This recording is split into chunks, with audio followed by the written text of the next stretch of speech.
रूस और यूक्रेन के बीच लगातार आग भड़का रहे अमेरिका ने एक बड़ा ऐलान कर दिया है।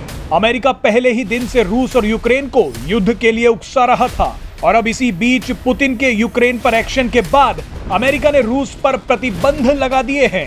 Today, I'm announcing the first tranche of sanctions to impose costs on Russia in response to their actions yesterday. अमेरिकी राष्ट्रपति जो बाइडेन ने एक बयान जारी करके कहा कि हम रूस के खिलाफ एक्शन ले रहे हैं, लेकिन जिस समय बाइडेन ये सब कर रहे थे, ठीक उसी वक्त अमेरिका के पूर्व राष्ट्रपति डोनाल्ड ट्रंप ने पूरा खेल ही पलट दिया।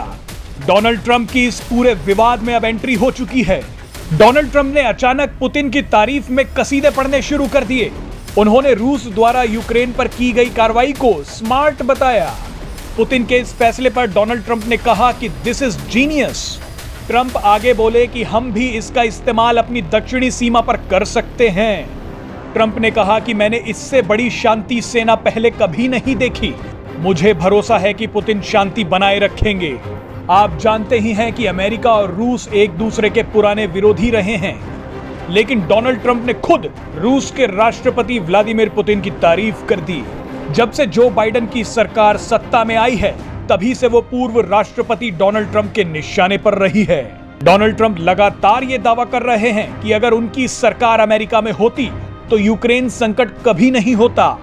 इस मामले पर ट्रंप ने कहा कि मैं पुतिन को बहुत अच्छी तरीके से जानता हूं।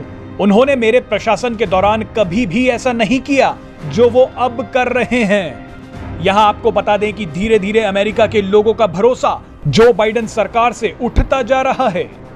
अमेरिका में हाल ही में हुए एक सर्वे के मुताबिक केवल 36% अमेरिकी ही इस बात पर भरोसा करते हैं कि बाइडेन सरकार पुतिन से निपट पाएगी।